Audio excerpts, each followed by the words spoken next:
खबर सिरोही रेवदर से।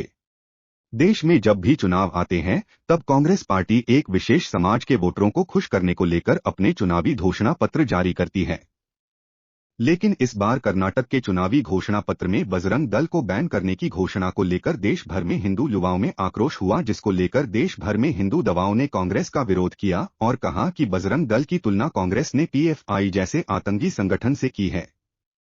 ये देश का युवा सहन नहीं करेगा। पहले भगवान श्री राम को काल्पनिक बताकर विरोध किया, जिसके कारण कांग्रेस की ये दुर्दशा हुई और अब बजरंग बली के भक्त बजरंग दल को आतंकी संगठन बताकर उस पर बैन लगाने की घोषणा करने से कांग्रेस का विलुप्त होने का समय आ चुका है।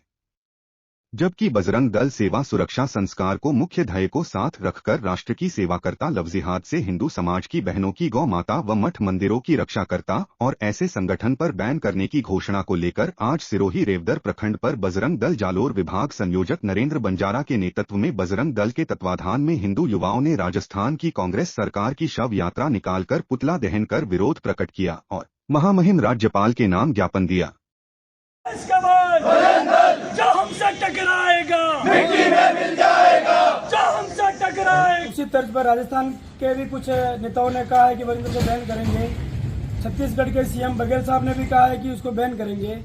मैं ये बताना चाहता हूँ कि बजरंग दल जैसा राष्ट्रवादी संगठन, जिसने सिर्फ और सिर्फ प्रत्येक कार्यकर्ता ने अपने जीवन के अंदर देशभक्ति और भारत माता की जय के सिवा और कुछ नहीं कहा, देश के अंदर हमेशा शांति और सुरक्षा रहे, हिंदू संस्कृति को हमेशा चलायमान रखने के लिए काम करता है।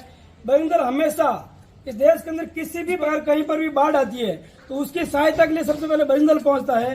कोरोना काल के अंदर जिस प्रकार की महामारी आई है, सब लोग घर में घुस के बैठे थे, तब रोज हॉस्पिटल में जाना और उनके यहाँ खाने पीने की व्यवस्था करना, रक्त देना, ऐसा काम भी बजरंग दल करता है।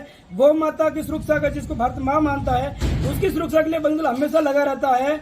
इस प्रकार के संपूर्ण समाज सेवा के जो काम है वो अलग अलग प्रकार से बजरंग दल 12 महीना 24 घंटे काम करता है। जो भी प्रकार की उसके सामने परिस्थिति बनती है, समाज की सेवा के लिए हमेशा तैयार रहता है। हिंदुस्तान के अंदर हिंदू संस्कृति और हिंदू जीवन मूल्यों की स्थापना के लिए बजरंग दल 12 महीने काम करता है। इस प्रकार के संगठन को बैन करने की मंशा रखना अपने आप में बहुत दोषपूर्ण है और ये तुष्टीकरण की राजनीति की परिकाष्ठा है। कांग्रेस पार्टी ने कर्नाटक चुनाव के लिए अपना मैनिफेस्टो जारी करते समय जिस प्रकार एक प्रखर राष्ट्रभक्त संगठन बजरंग दल की तुलना एक कुख्यात राष्ट्र विरोधी आतंकवादी और प्रतिबंधित संगठन पीएफआई के साथ की है, वह बहुत दुर्भाग्यपूर्ण है। बजरंग दल का एक एक कार्यकर्ता देश के लिए, समाज के लिए समर्पित है और पीएफआई की गतिविधियों से पूरी दुनिया परिचित है।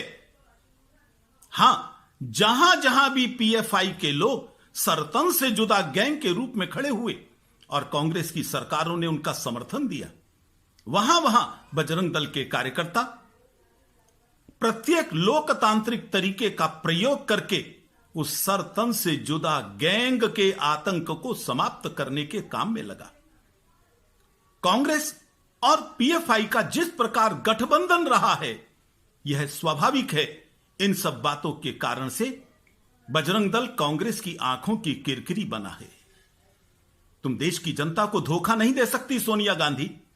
जिस प्रकार से तुमने कोशिश की है बजरंग दल को एक गलत तरीके से बदनाम करने की, देश की जनता इसको स्वीकार नहीं करेगी।